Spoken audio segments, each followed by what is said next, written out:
You're listening to 23 Jungle Tales on the Sports Objective. Between now and opening day, we will talk to 23 former Pirate baseball players about their path to East Carolina, their time in the purple and gold, and what they're up to now. Now let's talk Pirate baseball.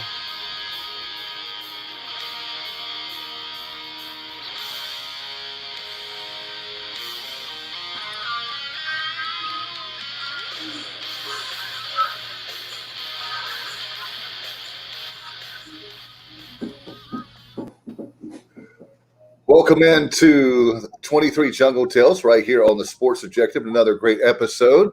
And by the way, before we get to our great guest, 23 Jungle Tales brought to you by pgxgloves.com.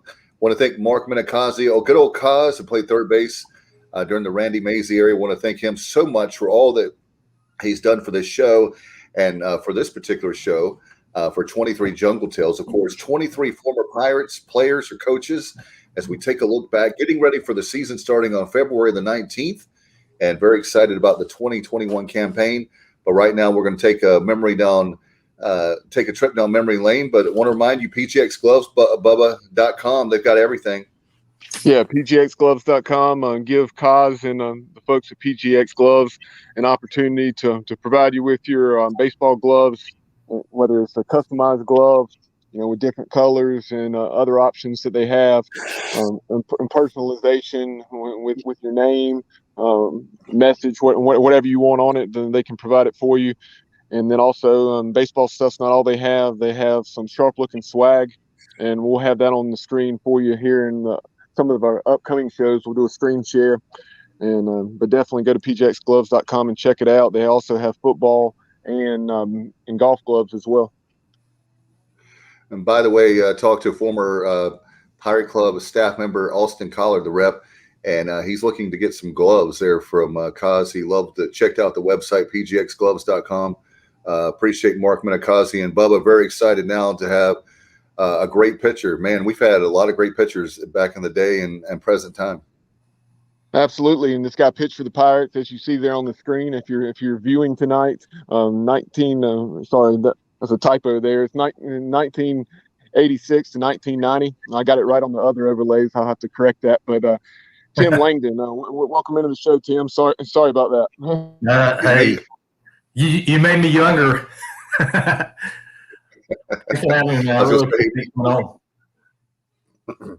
You look great for you. Like that's a decade extra, right? You came actually right before I started at East Carolina. Very cool time. I always tell people, even though I didn't play for Coach O, Coach O was my coach as far as going to college there. He was the baseball coach. I always have a special place in my heart for him. And I know that Coach O is just a special person. I mean, he's still there at the university after all these years. I know he's a graduate of ECU. I mean, I can't think of many people that bleed more purple than gold than him, right? I can't. I mean, he bleeds purple and gold, man, and he's a doctor too. I think, right? He's like Dr. Overton. Of course, I would never call him that. I call him Coach O, but I'm sure he appreciates all the hard work he put in to get to that part. But yeah, I had a great time playing baseball for Coach O when I was in Greenville. He's a great guy. Talk about, Tim, your recruitment. We hear some great stories, but talk about your recruitment to come to East Carolina. We're very excited and happy that you were a Pirate. Yeah, I mean, so if you kind of have, I listened to Calvin Brown's Jungle Tale and Coach Best. I've watched theirs, and it's funny how my path is similar to theirs. I know, I didn't commit to ECU until late in my senior year. Quite honestly, I thought I was on the path to Raleigh, to NC State. I mean, I was from Clayton and played there, and Coach Tanner at NC State. I had been to every home football game at State that year, courtesy of the Pack, and basketball games. And, that's the path that I thought I was going to. I was going to be in Raleigh. But I had also Coach O, recruiting was a little different back then. I mean, they had a little more leeway. Like, I talked to Coach O. I mean, he would call it's weird. He would call my home, and I talked to him on the phone, and he'd check in periodically, and it just So I went through my senior season thinking that's what the path that I was going. I was going to Raleigh to be at State, and then my senior year I was playing American Legion ball, and Coach O. I played for Johnston County in American Legion, and we were playing Lee County, and one of their shortstop at Lee County had committed to play at East Carolina. Eric Gupton was his name. And so Coach O came to my Legion game. I had no idea he was coming, and saw me pitch. And I had a pretty good night that night. We won, and I ended up striking Eric out. I think his last at bat. We had a pretty epic battle that night for like a 12 or 13 pitch at bat. And like 3 days later, I get a phone call from Coach O, and he wanted me to come down to ECU for an official visit. And I'm like, okay, well, I hadn't signed yet or anything. I mean, sure, I'll come. And so I went to Greenville, and I think it was late June or early July. It was in between American Legion baseball games. And Coach O, actually, I went with my girlfriend, and we went down, met Coach O, went to dinner, showed us around campus, and Coach O said, basically at the end of the night, hey, we'd love for you to come to Greenville. And I verbally committed. I said, yeah, I'll do that. And so literally that was, I don't know, early to mid-July, somewhere in that time frame. I know it was hot. And, 3 or 4 or 5 weeks later, I'm packed up in my car, headed to Greenville to start my freshman year. So that's kind of and never looked Raleigh in the past and said, see you guys, your mistake. So I'm glad I made the choice that I made. Tim, one question that it seems like just an observation here, the jungle tales we've had with Calvin and them, the you guys committed in the summertime, like literally right before. It seems to be very late compared to these days. The kids, I guess, are committing a lot earlier. It is. And, it's so crazy. And that was the norm back in the day. You think about it, I don't remember, because I played baseball as a freshman in high school, freshman, sophomore, and such, and I don't remember anybody being recruited or verbally committing as a freshman or sophomore. And so I don't know, maybe the pattern, obviously there's so many more kids playing, and it's become such a year-round sport. And I guarantee you Coach Godwin has got his chart plotted out for 2023 and 2024 right now. 21 is obviously in the books, and I guarantee you so is probably 22. So it's just a change in that scheme of the way they recruit these kids. Now, their verbal commitments, if you ask that coach has as much right to back out as that player does. But hey, that's the way it is today. But yeah, that was more the norm back in the 80s and early 90s.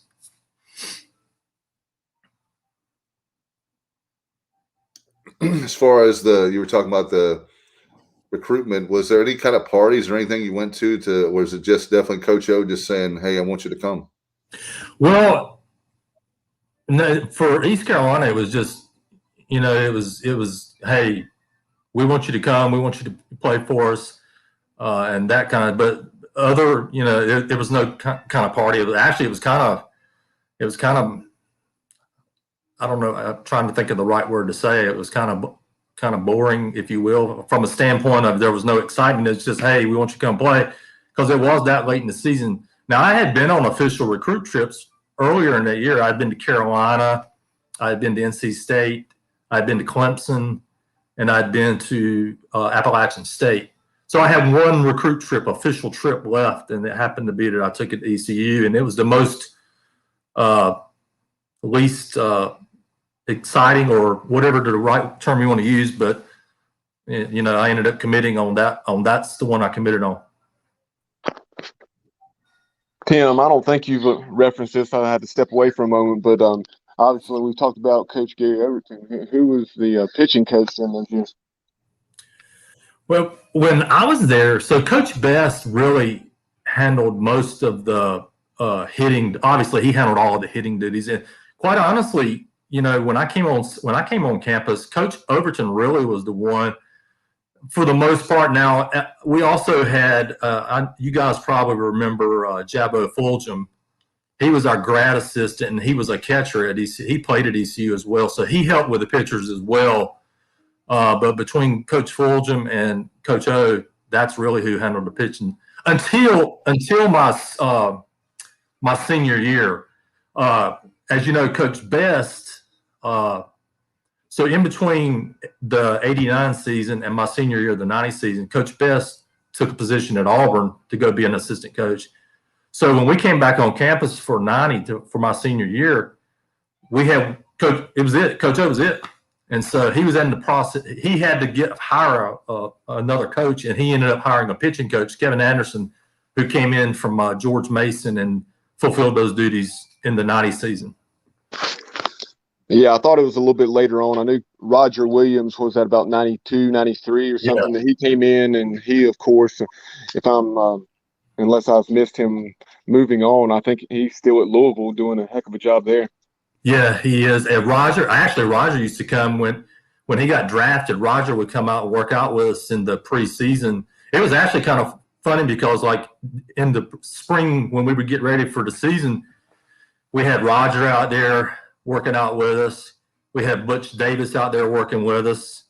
I mean, we had several minor leaguers that would come work. Coach O was very accommodating and letting those guys. Greg Briley, who was not an ECU guy, but he had played at he was a local guy, was at North Pitt. He played high school ball there, and he ended up playing at Lewisburg College, and NC State and got drafted. He was out there working out with us. So, I mean, it was a pretty interesting spring practices. We have one of your former teammates, I guess teammates, not former teammates, but chiming in. John White, he says lefty, and he says always glad to tune in. This is my teammate and a great man. Glad to listen. Yeah, well, we called him Wool White because he had thick black hair. He was John was I mean, he couldn't even run his fingers through it. It was so thick, I'm sure. But we called him Wool White. So he was a good pitcher. Matter of fact, that 1990 team, it was me, it was JJ, and it was Wool. We were rotation on the weekends. So we had a pretty good pitching staff that year.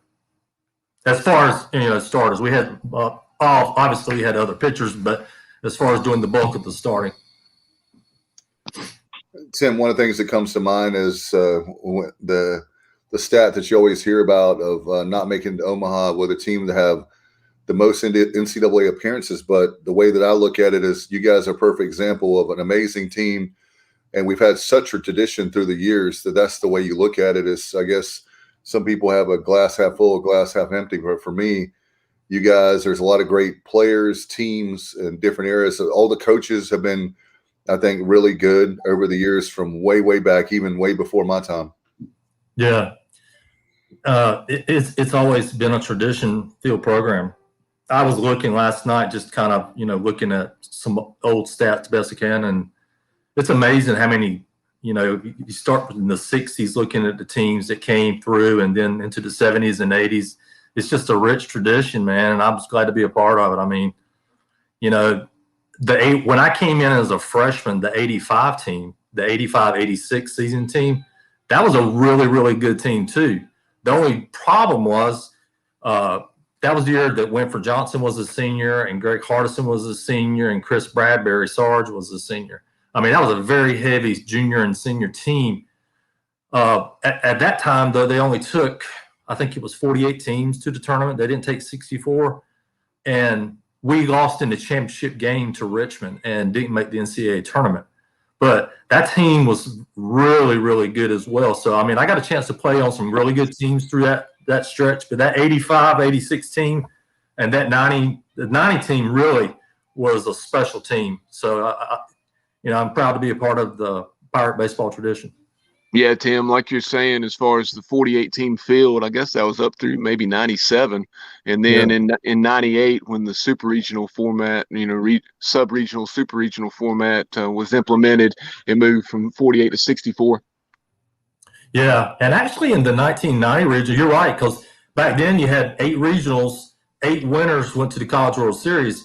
That 1990 season, we were the number 2 seed in the Miami regional.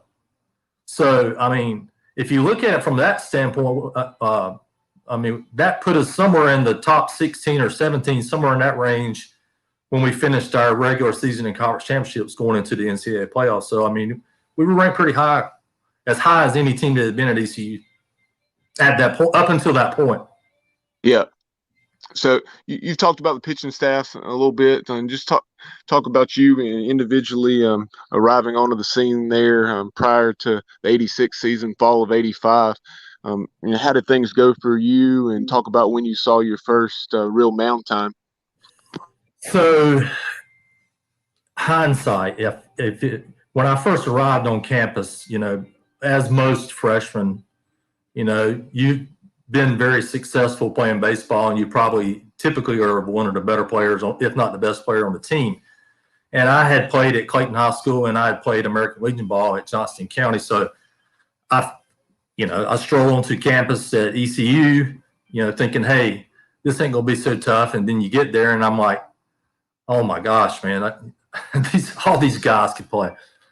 And, going into that fall practice, I'm like, man, this is awesome. And then after the fall season's over, Coach O and I had conversation. He's like, because I threw traditionally when I got to ECU, I threw more over top left-handed. I was a really over the top pitcher. And Coach O in our fall meetings after this fall season's over, he said, I want to break your mechanics down completely and build you back up. And I'm like, what the heck are you talking about, man? These mechanics got me to East Carolina. And that was the thought process I had as a freshman. But, my freshman year, but I said, okay, let's do it. If it'll help me get on the mound, I'll do whatever you want me to do. So we did. And so I dressed as a freshman in my freshman year, but really didn't see any mound time. I mean, it was such a heavy junior, senior pitching staff.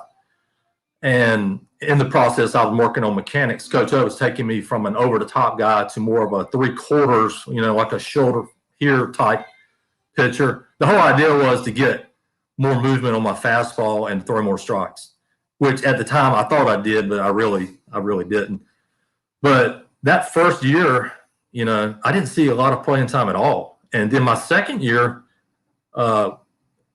we were as heavy with juniors that were now moved up to seniors. So my second year was a redshirt year for me.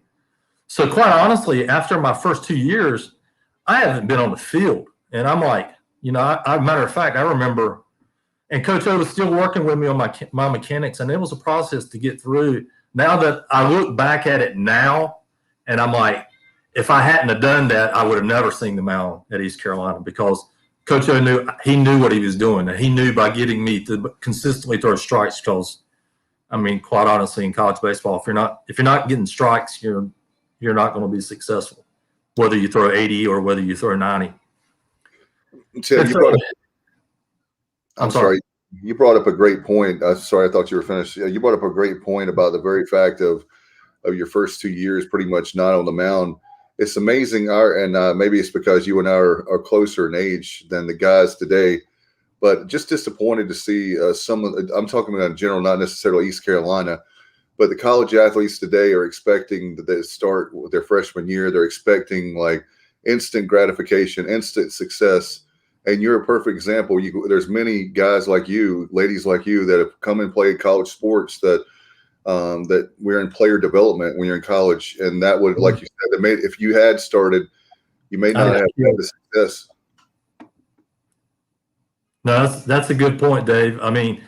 If I hadn't have done what Coach O asked me to do, I probably would have quit after my second year. Matter of fact, I never talked to Coach O about this or never said anything to him. But when I went home for summer or spring, after the spring season, my second year, I got home and I talked to my mom, and I'm like, I'm not gonna do this anymore, Mom. I said, she said, do me a favor, go back one more time in the fall. If it doesn't work after the fall, then you can do it. I said, okay, I'll do that. So I went back for the fall so that would have been my third year, my red shirt sophomore year. And it clicked. Everything that Coach Allen had been talking about, my mechanics started like I mean, it became second nature to me. I was throwing strikes. I had movement on my fastball. I was throwing harder. And it's like the guy was like a savant. I mean, I'm like, how did he know to do this to me? I mean, and my pitching time increased dramatically. I mean, I threw a lot more that year, my third year. I came out of the pen a lot that year and pitched. And then the next 2 years, I was in the weekend rotations. And actually, I say weekend rotations. I mean, we had weekend rotations, but I was pitching all the time. I threw a lot my last 2 years at ECU as far as out of the rotation. Yeah, talk about some of those guys that you played with, and you've referenced the pitching staff some, but I know in 1989, and yeah, it was against non-Division I opponents, but and it was 7-inning ball games, but still very impressive. And he was a tremendous pitcher against the better competition we played as well. Jake Jacobs, he threw 2 no-hitters in a span of 6 days. Yeah, so that year in '89, so it was Jake, it was Jonathan Jenkins, it was me in the weekend rotation. And Jake, you say what you want to. If you throw a no-hitter is a no-hitter. Absolutely. Kudos for doing that. I mean, I'll be honest, I threw several 1-hitters and 2-hitters. I'd never threw a no-hitter in all the baseball that I played from the time I was 6, 7, 8 years old through college into the minor leagues. And I played in the men's league after that for several years. I've never threw a no-hitter. So that's a big time accomplishment. Brian Berkman, I mean, he came in his freshman year. He threw one his freshman year. I'm like, my gosh, man. He comes in his freshman year, throws one. I've never thrown one. I mean, so yeah. But Jake was a good. Sorry, go ahead. I'm sorry. Yeah, Jake was a really good pitcher, and anytime you can do that back to back, man, or not back to back, but 2 times. I mean, I don't care if it's against D2 or D1. It's a big deal. Yeah, and I noticed the one that you were referencing as well. I'm trying to remember who it was against. I think it was maybe St. Bonaventure or somebody, but yeah, it was early in the season, and we had a history of playing early in the season. Everybody came to Greenville and played baseball. We were always home on spring break my first 4 years, so it was probably St. Bonaventure or Fairfield or somebody like that, or Ohio University. It was somebody that came out of the Northeast. That's pretty crazy to have 3 no-hitters in the span of 3 or 4 years. Yeah. Tim, talk about that very thing. You were talking about the pitching staff, and certainly, can you talk about your pitches? How many pitches, different kind of pitches did you have? So I threw, once we got my mechanics squared away, and it was second nature, I threw a fastball, but my fastball had a lot of movement on it. So I threw I shouldn't say I threw mostly fastballs, but I threw a lot of fastballs. I threw a curveball, and I learned to throw a change. Although when Tommy Easton got there in, I think Tommy came in '88. He's like, man, you need to learn to throw a slider. And so those last 2 years, me and Tommy worked on it. I threw fastball, slider, and curveball, and really my senior year didn't really throw a changeup. So, but those were the fastball, slider, and curveball were really the 3 pitches that I could throw and throw for strikes really well. You created a nice transition for me, Tim. I was going to ask next about Tommy Eason. Talk about Tommy. I know he was a tremendous catcher, and he could really swing the bat. But tell us about what Tommy Eason was like. When you guys were throwing your bullpens, and whether it was practice or when he may come out during the game onto the mound.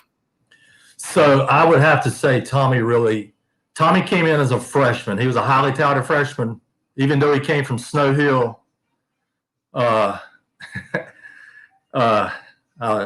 Busting on him about being from Snow Hill. But even though he came in, he was a highly touted. And one thing that Tommy and I did, we got on the same page early on in his career, because when he came in '88, so he immediately became the starting catcher. I mean, we had a couple of guys that Chris Caldwell was there as well, and they split some time. But for the most part, Tommy did the bulk of the catching. And he was a very, people think of him as he's a really good hitter as well. Don't get me wrong. He can swing the bat. But he was as good a catcher as he was a hitter. I mean, he had a great arm, but he knew how to call a game. And so I found that the more we threw each other over that season of 88 and 1990, we kind of got on the same page to kind of sync. And you can tell when you're on the same page and when you're synced with a catcher because you don't do a lot of shaking. When you're shaking off a catcher, you guys are out of rhythm. And Tommy knew what I wanted to throw, and I knew what he wanted me to throw. So it was pretty cool. You brought up that name, Chris Cobble. Chris Cobble is now the head coach at Carson High School, which is about 3 miles from me. Oh, wow. I didn't know that. What? I know he was from, was it Catawba County or Rowan? I can't remember which one it is. Probably Rowan, because that's where I am now. I'm in China Grove, the home of Eric Tyler. You remember that name from just a few seasons ago. Yep. But Rowan County. Cobble was a good guy too. He was a good catcher. He was, but and he played a lot. Chris, when he wasn't catching, he would DH a lot. So I mean, we had that 1988-89 team. That was a really good team too, but that 90 team was the team that gelled into the, one of the best teams to ever play or come together there in Greenville. And Tim, you brought up with Tommy Eason, what a great job he did, of course, at East Carolina. And now he's done a nice job at Pitt for the Bulldogs, building the program at Pitt Community College. He has. And, I think about that from time to time. I'm like, he has done such a good job of building that program there in Greenville at Pitt Community. And you don't think about it, but I mean, he's been to a couple of College World Series. I mean, that program is a powerhouse now. I used to think about in the JUCOs in the state of North Carolina, South Carolina, Lewisburg, junior college was like, that was the powerhouse. And Tommy's turned Pitt Community College into the powerhouse as far as JUCOs go in the North Carolina ranks. Yeah, it's hard to believe he's been there like 16 or 17 years now, because the last time he was at East Carolina was on Randy Mazey's staff in 2005 before he was let go. Funny story, the last time I saw Tommy was a couple of years ago. I was at Emerald Isle, and I was sitting on the beach in a sun chair in my bathing suit, sitting there just chilling out, watching the waves and stuff. And these two little girls come up to me on the beach. They were young, and they're like, "Our daddy wants to talk to you." And I'm like, I was kind of freaked out on my order. These two girls walking up to me, and I turned and looked, and there was Tommy, and he was laughing his butt off, and he's like, "What's up?" That was a pretty good impersonation there. You sounded like Tommy. I didn't have a dip in, though. If I'd had some Copenhagen in my mouth, I'd have sounded just like him. Yeah, I think I told you this when we spoke on the phone. Setting this up, and Tommy and his wife Mary Beth, they have their seats in section 15 at Dowdy Ficklin. They're sitting there. Oh wow, yeah, I've seen them at a few football games too. I think the last football game I saw them at was Letter Winter Weekend. I went down for a couple 3 years back, and I saw Tommy and Mary Beth that weekend as well. Hey, Bubba, I thought you were going to say that you shared a luge box at Talmbake Tower with Tommy. Yeah, you're going to find Tommy Eason in a luge box.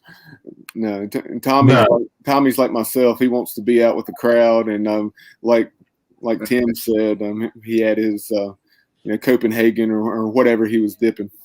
Oh man, it was funny because I can remember, because I dipped it as well and chewed some, and I got pictures of me with chew in my mouth, but I would always look down at the plate getting signals from Tommy, and I'd always see his jaw just like popped out. You see him every now and again pop his lid up and spit it out, and pretty normal.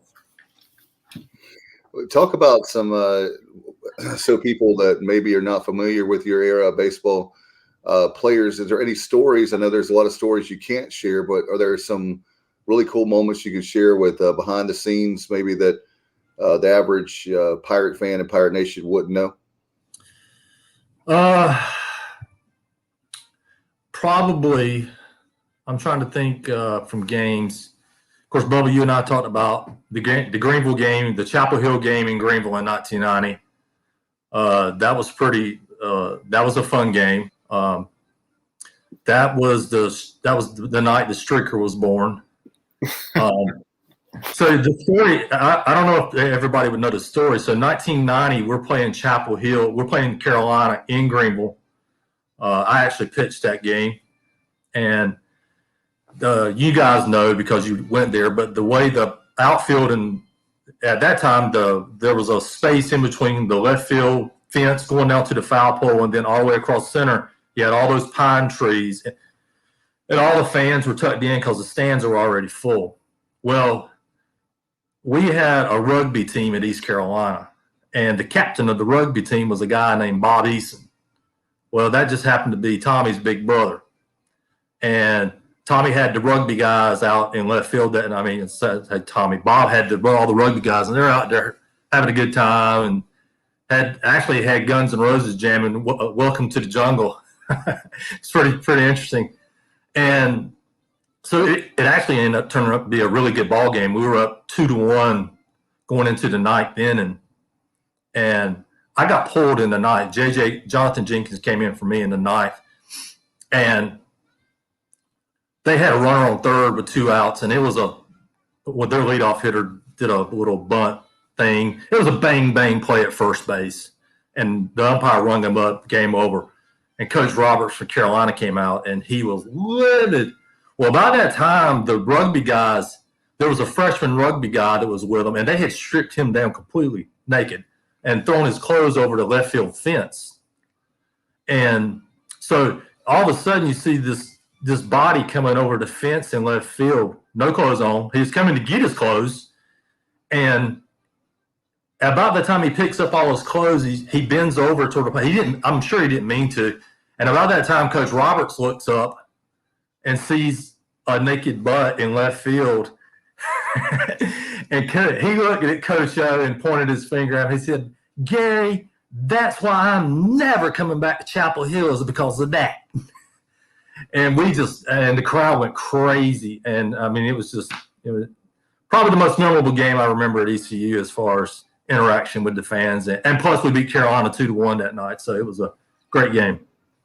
And then the rematch in Chapel Hill, it really was in the Pirates' favor, 8-1. We hit a grand slam, Steve Godin, early in that ball game, and back in those days, you had to wait and get the result in the newspaper unless you had somebody that you were going to talk to on the phone in Greenville, or whoever had been to the ball game, and that wasn't the case. So we found out the result, but we had no idea of everything you just described. So we found out when we went to the rematch in Chapel Hill, and Coach Roberts was running from the first base dugout and around to coach third, and all these Carolina fans in attendance that afternoon started chanting "Street."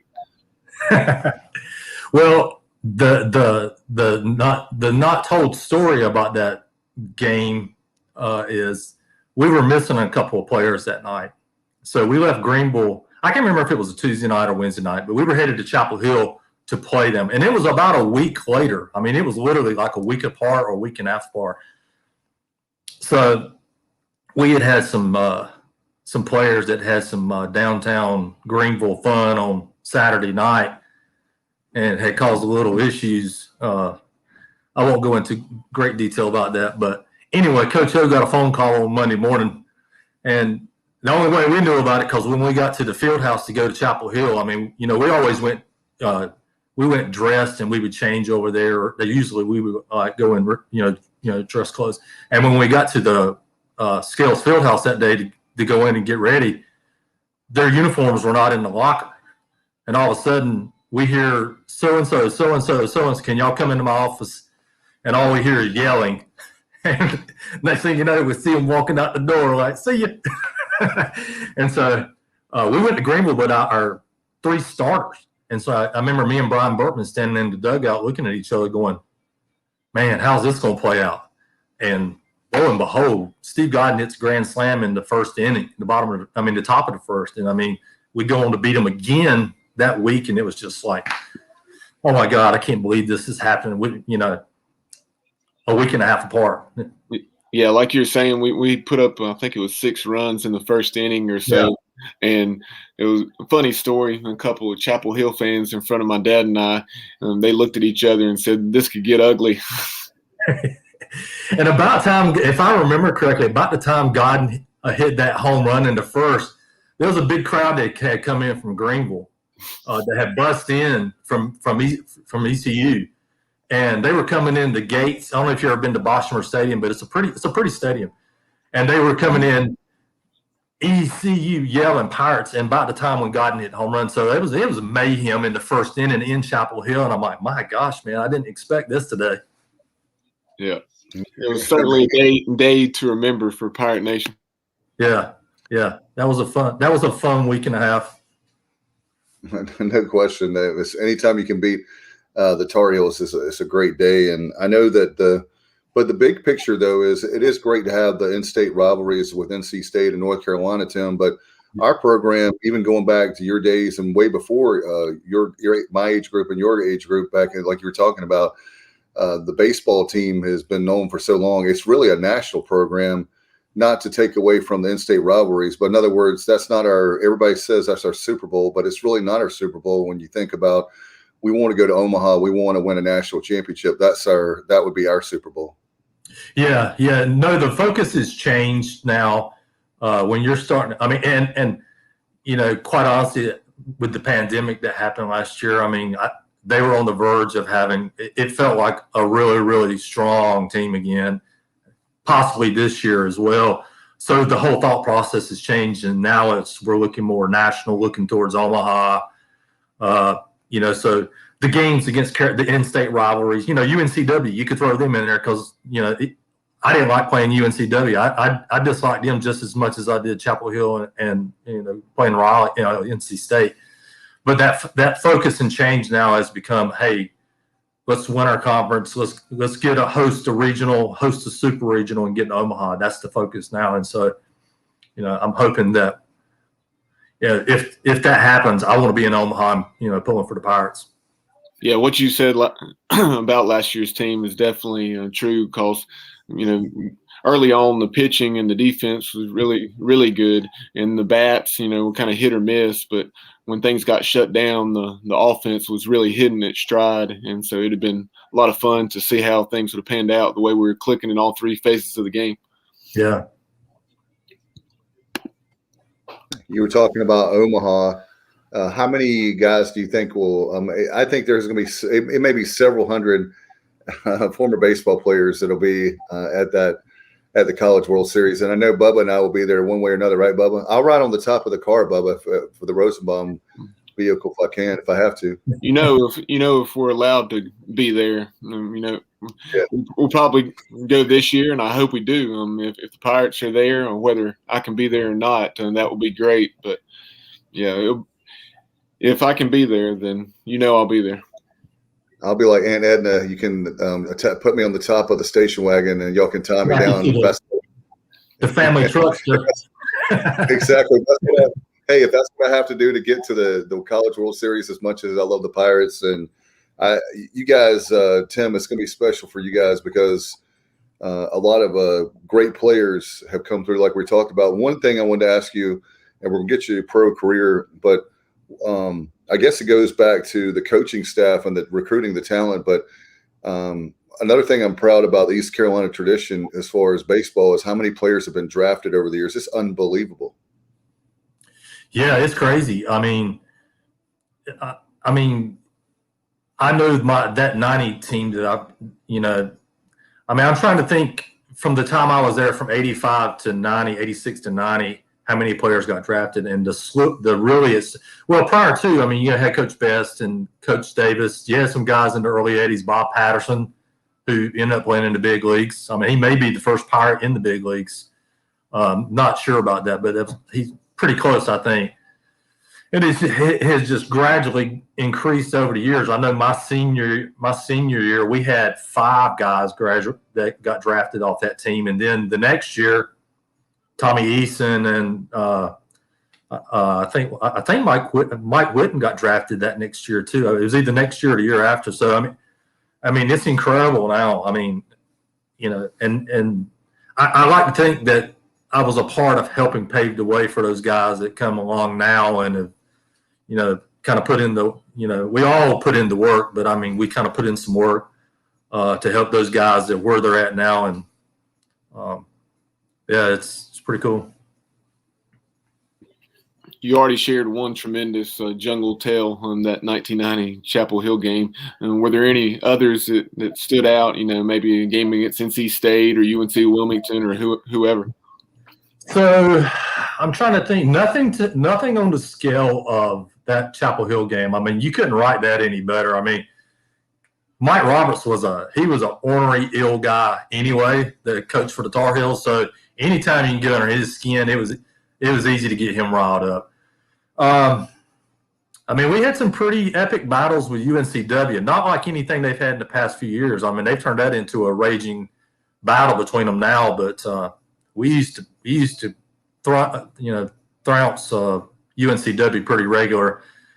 We did, my senior year, we played, 9 or 10 games against ACC, and we lost 2. We lost to State in the regional in Miami, and we lost to UVA at UVA and won everything else.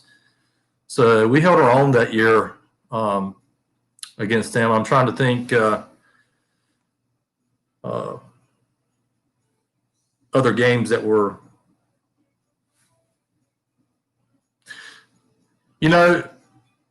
the one game, the conference in 1989, the conference championship game, the way that ended, that was pretty spectacular. So we went to the UNCW, the tournament was at Wilmington that year in 1989. We went in as the number 1 seed. We lost the first game against William & Mary. We weren't supposed to lose to William & Mary. So we went into the losers bracket and we played all the way through the loser bracket, and we won, and we had to beat Richmond twice on Monday to get the to win the championship, get the bid. So we won the first game, and then the second game became the do or die game. So that game, I'm trying to remember who pitched that game. Brian Berkman. He came in relief for me against George Mason that the game prior to the first Richmond game, and pitched like 3 innings. And then he started the Richmond game, pitched the whole game. We won. And so, I mean, he had an epic pitching series of like 3 or 4 games there in that tournament where he put in an unbelievable pitching performance. But we were tied. So we went to the final game against Richmond, and we were tied going into the 9th inning. The 9th inning ended. And I think it was like 2-2, 3-3. It was, obviously we were tied. We were going to extra innings. And it was like 11 o'clock at night on Monday night. And a thunderstorm came up, completely, raining cats and dogs. So they called the game. We had to come back Tuesday morning to finish the game there at UNCW. We started the game, I can't remember, I think it was the 10th inning. Neither team scored. The 11th inning, Richmond got runners on third base, had 2 outs, and their hitter hit a ball, a bullet down the left field, down the third base line. John Gass does his best Cal Ripken and lays out and snags the ball going over to third base. It looks like something you would see on, MLB highlights, with Ben Scully calling it. And the runner, obviously from third, he's gone. He's taken off of me. And he pops up on his knees and makes a throw to Tommy and throws the guy out at the plate.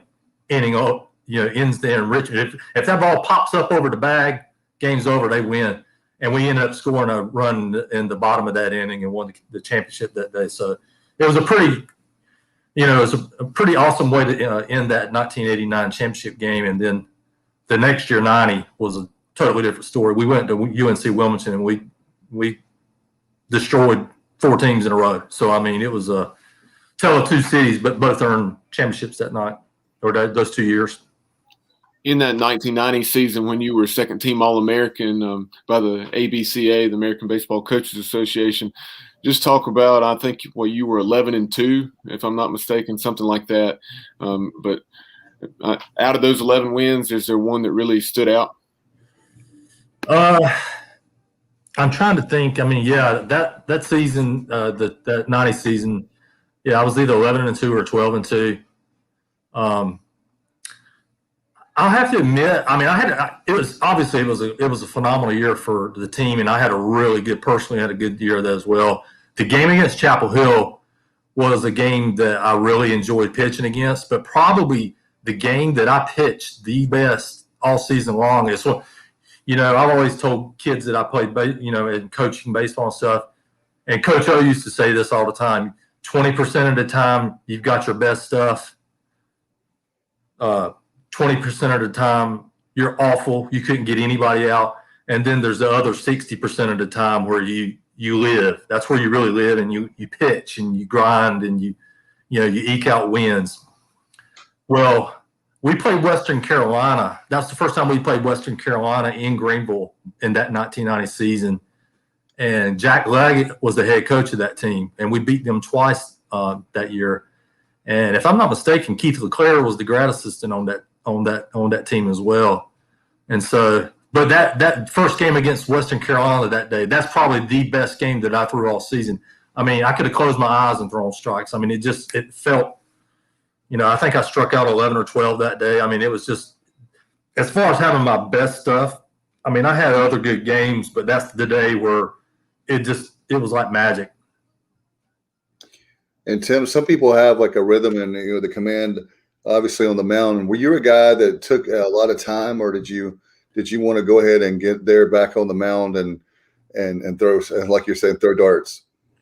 Dude, you could tell if I was pitching and we won, it was a 2-hour and 20-minute game. I mean, I got the ball and I threw. I mean, if I was involved, and as far as pitching goes, and it was a 3-hour plus contest, I got beat.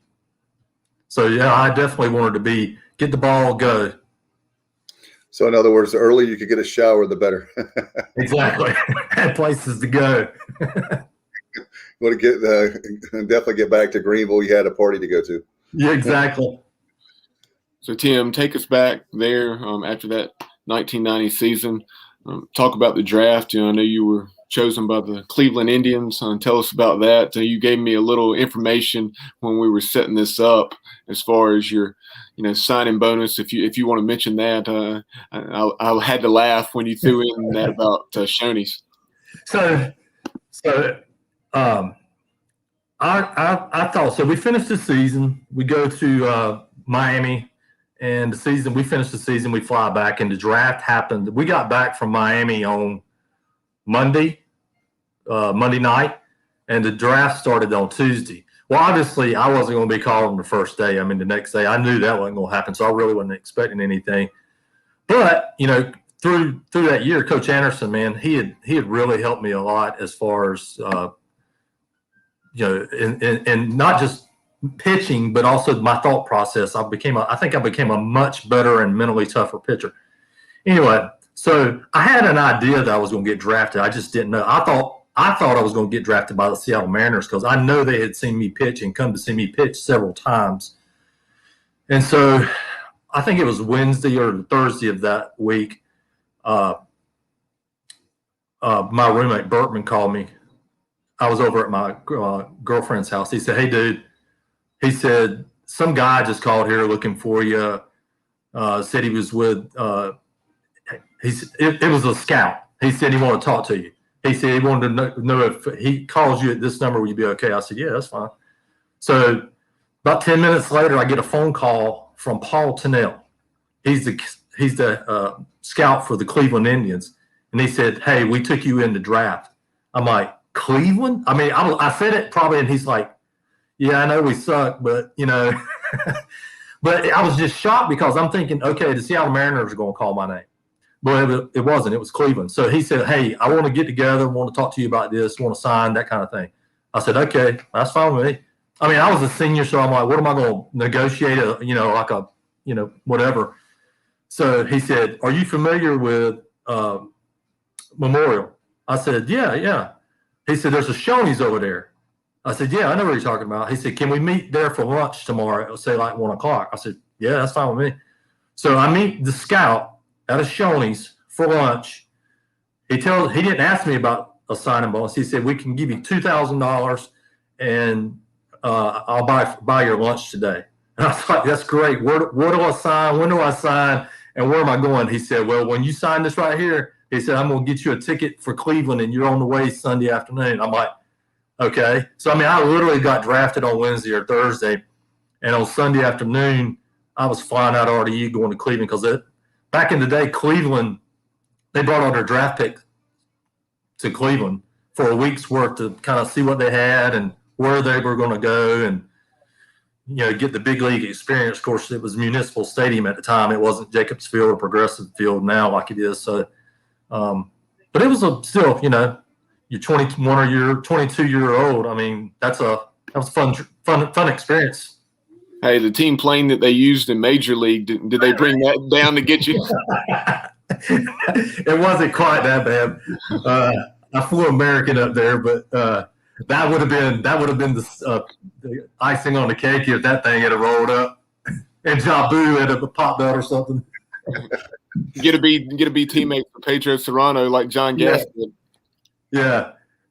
I'd have been the dude walked off. Hey, Joe Boone needs a refill, Barkeep. So let's talk about your pro career. Talk about that as something that, again, Bubba and I love baseball, and he's a huge Atlanta Braves fan, so he probably wished that you had been signed by the Braves. But talk about your career in the pros. Well, I mean, I play, like I said, so I ended up going to play. I only played a couple of years. I mean, I soon found out that the minor league baseball life is a tough life. I mean, no pun intended. I mean, it's a grind, man. I mean, 140 game season. I mean, and my first year, I went to short season. When I got drafted, after we left Cleveland, I ended up going to Winter Haven, Florida. I don't know if you've ever been to Winter Haven, Florida in June and July, but it's hot. And but I had a good success there and moved from there and went to Watertown, New York. So I went from Winter Haven, Florida to 50 miles from the Canadian border in Watertown, New York. So quite a contrast there, but had a pretty good, decent first year. Then when the spring training the next year, thought I was going to be going to Columbus, Georgia to the A team, the lower A team. That was the whole, thought process. And I ended up making the Kinston squad out of spring training. So I come from Tucson, fly back with the team to Kinston. Had no idea that I was going to be in Kinston. I mean, I lived in Greenville. So, I mean, I was commuting back and forth from Greenville to Kinston, that first couple of months or so of that season. And it was quite an experience. Quite honestly, ECU used to have the games where they played the Indians in an exhibition every year. And I played in one as a Pirate several times, and I got to play in one as an Indian against my Pirates. So, I pitched that year that I got drafted, so that would have been, 91. I pitched against East Carolina. I pitched 2 innings against East Carolina in Greenville at Granger Stadium. So that was kind of surreal, if you will. You give Tommy Eason some chin music? I didn't face Eason. I'm trying to think the guys that I did face. Oh gosh, I struck a few of them out. I gave up 1 hit in 2 innings. I don't remember who got the hit.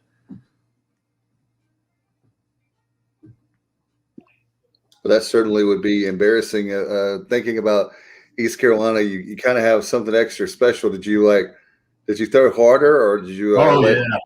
Yeah. You want to make sure you do really well against your Pirates, right? Yeah. Matter of fact, Kevin Anderson was still pitching coach then, and after the game was over, he's like, "Man, you you're throwing the ball harder than last year." I said, "Yeah." I said, "Of course, I've run my butt off for the past, 5. I was in spring training for 4 or 5 weeks, and I mean, spring training in Arizona, it's fun. We had a good time, but man, it's work. I mean, it's not for the. You're not out there just putzing around. I mean, you're actually working. So, take us back during those years. And did you cross paths during spring training? Like, talk about some of the bigger name players in the Indians organization that you cross paths with.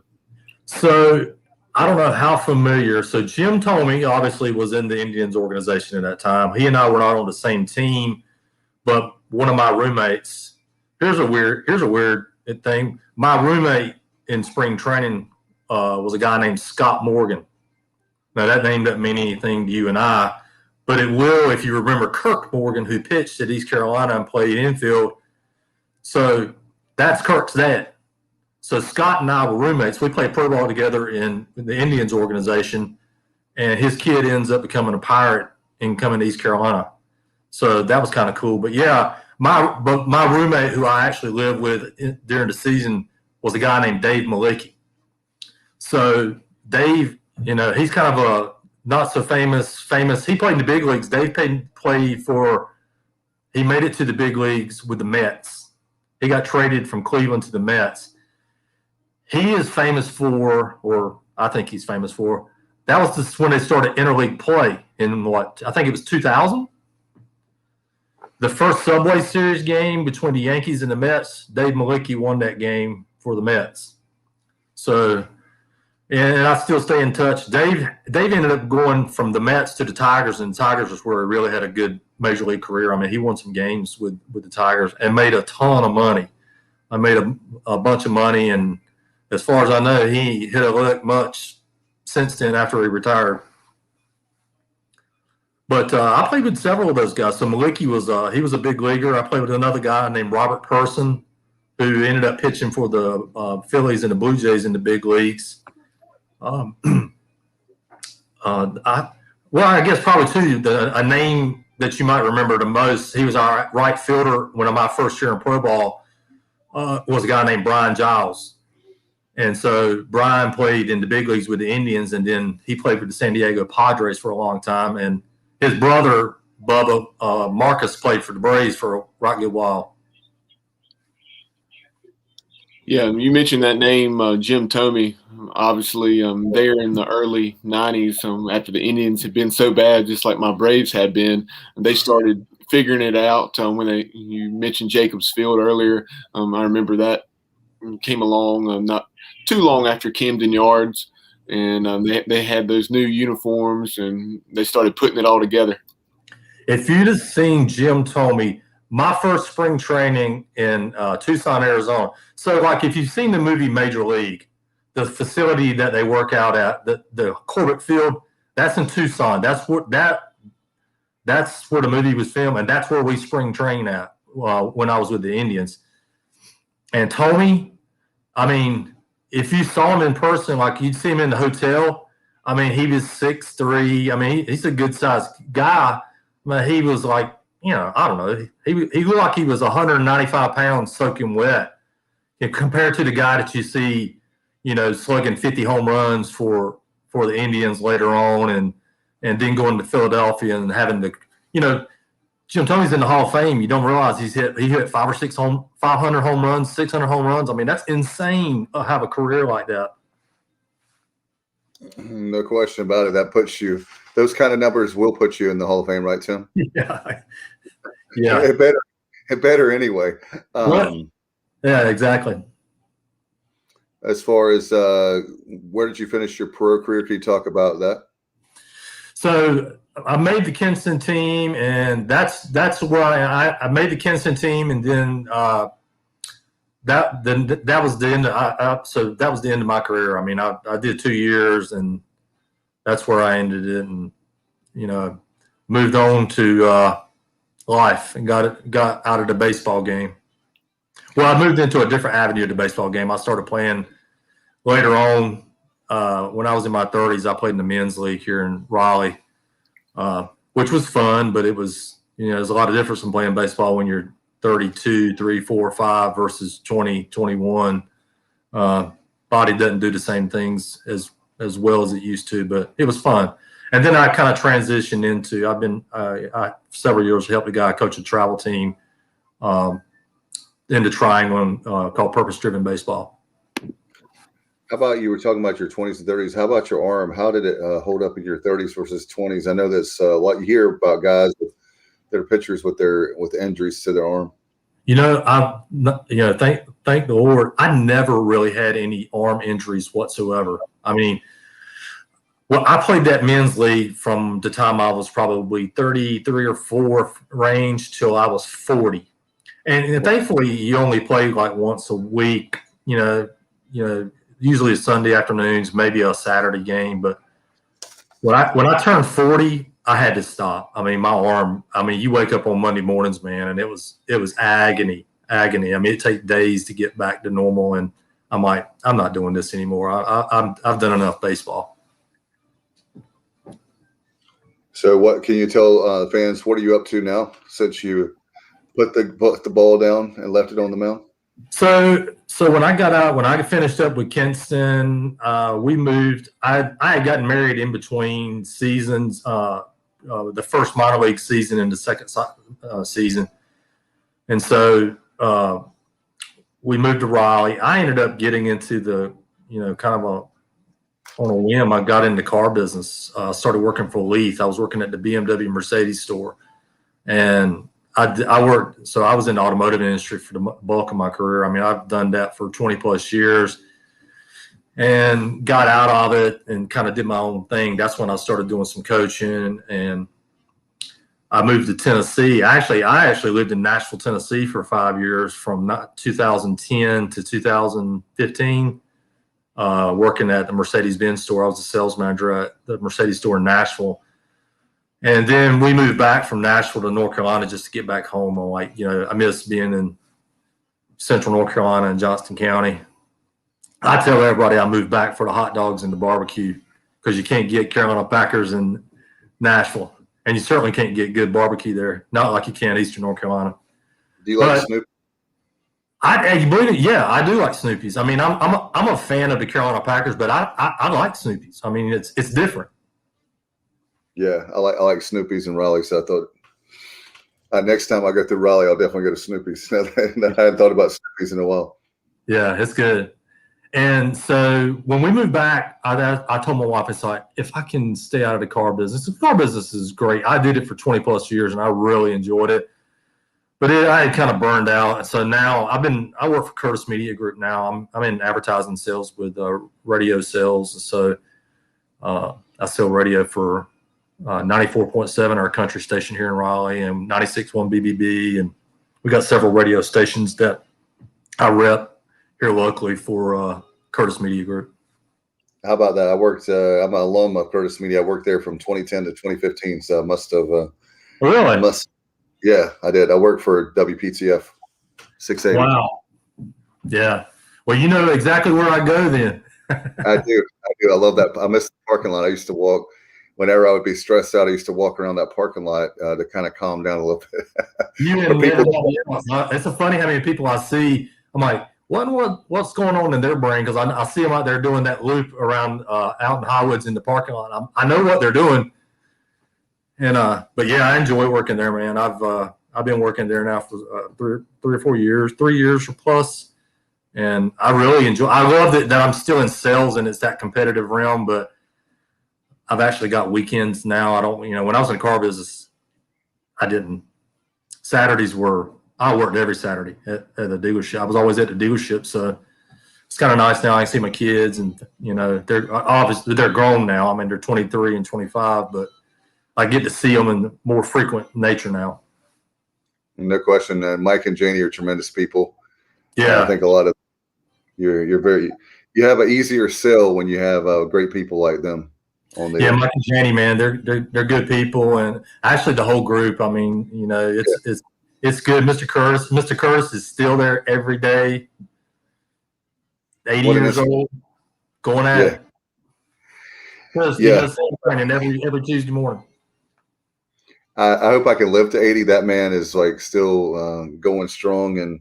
And speaking of inspirations, that he's one of the best. And he was very, very good to me and gave me a job in July of 15. And the only reason why I left Curtis is to move back home to the house I'm living in now. It was I did it for about 4 months, an hour and a half each way. It was very rough. Yeah, that's tough. I would still be at Curtis now if it wasn't for the commute every day. Like that was rough. And that's good to know. I didn't realize that. Yeah, no doubt. So give everybody my best. I will. I'm with you, no doubt. And very happy for you that you're back in the area. And certainly we want you to I know that you follow the program closely, but I tell you, there's not going to be a greater feeling than to see this team. I know it's only a matter of it's not if, it's when, with Cliff going to Omaha. And like Bubba said, if they go this year, I'll be upset that I couldn't go, but I'll be happy that the monkey's finally off the back. Yeah, no, it's sooner rather than later now, I think. I mean, it's they've got the pieces and the culture in place now, and it's just it's just the key is getting ranked early and often. Like, if you look how Carolina did it, they showed the path to do it. Get ranked high, go to a super regional and win, and set yourself up the next year and get ranked higher. It's all about It's all about hosting regionals and super regionals. Your odds go up. I should say. I think they do. Absolutely, tremendously.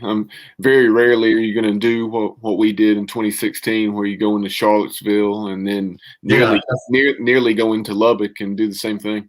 Yeah, that's extremely hard to do. I mean, not that it hasn't happened and hasn't been done, but most of the time there's a reason those teams are hosting, and the home field does play into advantage. It'd be interesting to see what this year is going to look like. Yeah, I mean, you look at our 5 super regionals. The only one that has been hosted by us was, of course, in 2001 when Tennessee came to Granger Stadium. The other ones we had to go to Columbia, and then that was in 2004, and then 2009 we had to go to Chapel Hill when they had a stacked pitching staff. That was a stacked team they had. And then 2016 we went to Lubbock, and then of course 2 years ago in 2019 we went to Louisville, and they were playing about as well as they could play. And then NCAA did us no favors. We had the last regional to end, and then we played the first super regional. Yeah. Dave, you were asking about one of the most memorable times. I know it wasn't when I played in Greenville, but the night I was at the game, the night ECU played South Carolina, I was in the stands with Tom Moy and Brian Bertman, who both played there, when Devin Hester hit the home run against South Carolina in the bottom of the ninth to tie it up to go 9. Well, I think it was like 6-6 or 9-9. Yeah, 9-9. Devin Harris. Devin Harris, that's it. That was one of the most incredible feelings. I remember watching that ball go out of the stadium. I'm like, oh my God, he has killed that ball. And I remember standing like, man, I cannot believe I'm standing here and watching it. This is one of the most phenomenal things I've ever seen as a Pirate. Yep, we trailed 9-6 going into the ninth, and like you said, they threw that slider to Devin Harris, and he put it out there in the Jungle parking lot. It was I would have loved to know how far that ball traveled. Oh, it was a long way. And he had the game-winning hit. He did. In the 10th inning to score Kyle Roller. Yeah, he about took that pitcher's head off when he hit that ball back through the middle. Some of those balls end up in the parking lot. What was Stratford Arms, the apartment complex, is still the parking lot where I park now for football games. But I know there's some massive shots over Charles Boulevard, right? Exactly. Look, my freshman year, Chris Bradbury, they called him Sarge. He hit one in the tournament because the tournament was in Greenville that year. That may have been the first year of the CAA, and he hit one over at Stratford Arms. I mean, it was that far when it went out. I mean, it was insane. It went across Charles Boulevard. Wow. They talk about a rocket. That's definitely a rocket for people that know that where that stadium, doesn't matter if it's Harrington or now Clark LeClaire. That's got to be, is that over 500 feet, guys? It's close to it. It's close to it, I guarantee you. Yeah. Wow. I haven't had the tape measure out, but it's way up there. More than I've ever hit one, I can say. I've never hit a home run, so just to hit a home run would be a big deal for me. But Tim, appreciate you so much for coming on. You've come on, and I looked at the time; it's well over an hour. We can talk baseball anytime. In fact, we'd love to have you back on. We have extra innings coming where we can break down the game, and hopefully we can be talking about a lot of Pirate victories this year. I feel like we will be. I think we're stacked to be obviously a regional team, maybe a super regional team. But love to have you back, and don't be a stranger. Appreciate it, the conversation, the visit tonight. It was nice to meet you. Thank you so much. I enjoyed meeting you guys, and talking Pirate baseball with you guys. I really did enjoy the conversation. I didn't know what to expect when I first jumped on, but you guys made it super easy and kind of taking the level. I mean, I was a touch nervous, and you guys made me extremely, at ease here. So it's been really fun talking to you guys about this. Appreciate it, and we like to think of it, just not so much an interview, just a conversation. Yeah, it really is. That's what it turned out to be, more of a conversation. And that's what it's all about. Appreciate it, buddy. Thank you very much, and look forward to great success for your Curtis Media, and same thing on the diamond for the Pirates this year. Absolutely. All right. Thanks to Tim Langdon there. Appreciate him very much. Man, Bubba, that was a lot of fun. That's what 23 Jungle Tales is all about, is look back at great players like Tim. He was fantastic, a great guy, and still obviously doing very well for himself and Raleigh at Curtis Media. Hey, I tip my hat to him. You don't realize, Bubba, how hard sales are to begin with, but in that market, it's extremely hard. You talk about, speaking of major leagues, if you can make it in sales at Curtis Media and in the Raleigh market, you're really doing something. So he's a major leaguer in my book when it comes to sales, even now in 2021. By the way, Bubba, I want to remind fans, 23 Jungle Tales is brought to you by pgxgloves.com. pgxgloves.com. Bubba, very excited because I saw my email. I told you that they shipped out my T-shirts. I have the 23 Jungle Tales. If you're watching live now, or an archive on YouTube or Facebook or Twitter, you see the 23 Jungle Tales logo. That he has Mark Minikazi actually made a 23 Jungle Tales T-shirt. I bought that one, a XX, and the kids, if you see the bottom left corner of the screen, they love Mark's PGX Gloves logo, the lion. So they both got a lion T-shirt. It's what they wanted. So they told me how much they love the lion photo, Bubba, the logo, I should say. And so that's on the way. I'm excited. I've been checking. Hey, Bubba, I'm so bad. It's like Christmas Day. I've been checking the front door every day for that package. Yeah, no doubt.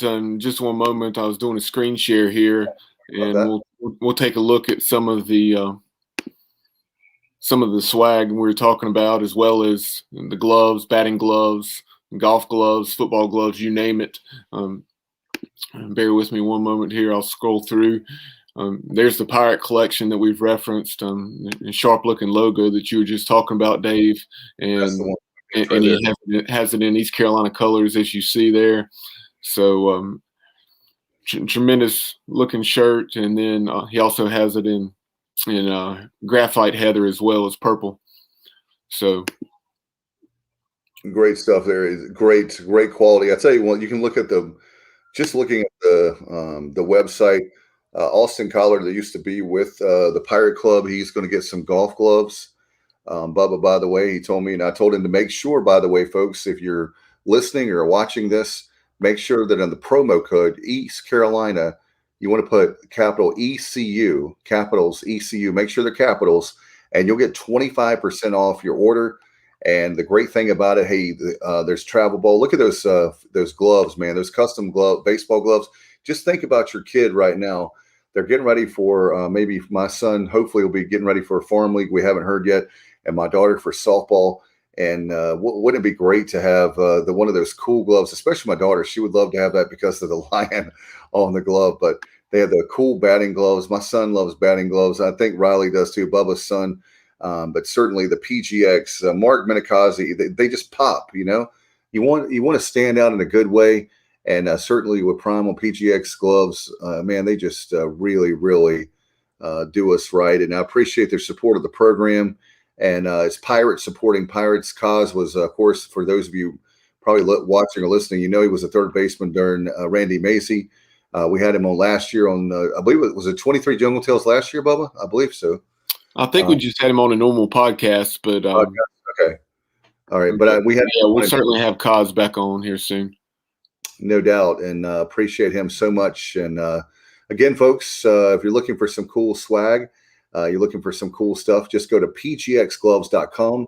And again, in the promo code, put capital ECU for 25% off. It's a great deal, and very excited to be a part of the family now.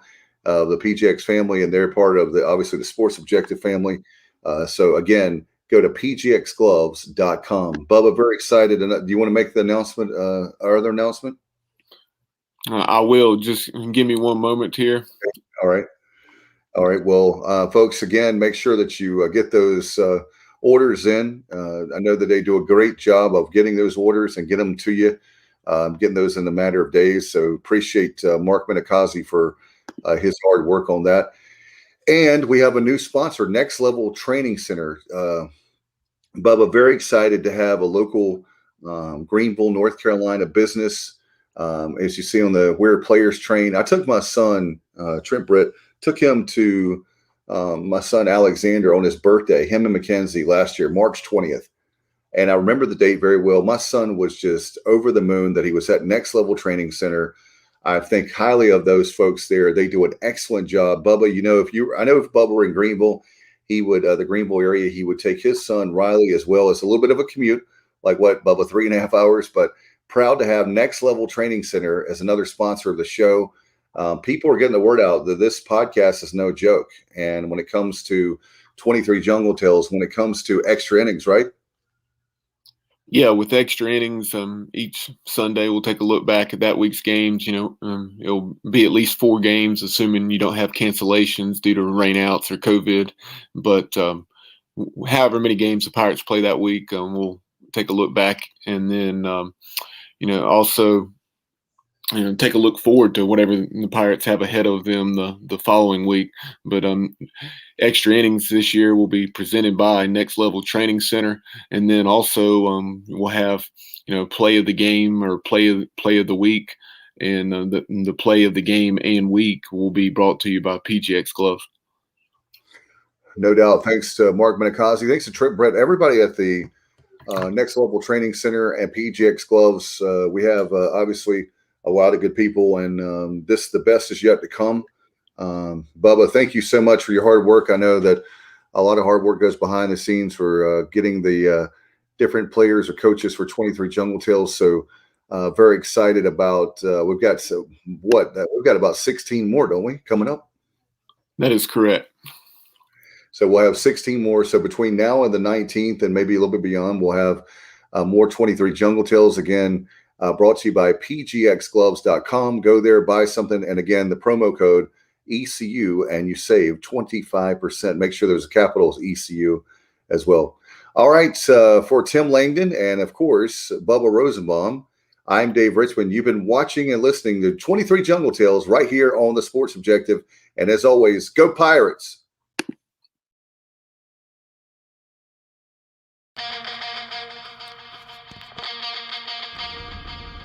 You've been listening to 23 Jungle Tales on the Sports Objective, the unofficial podcast of the Pirates.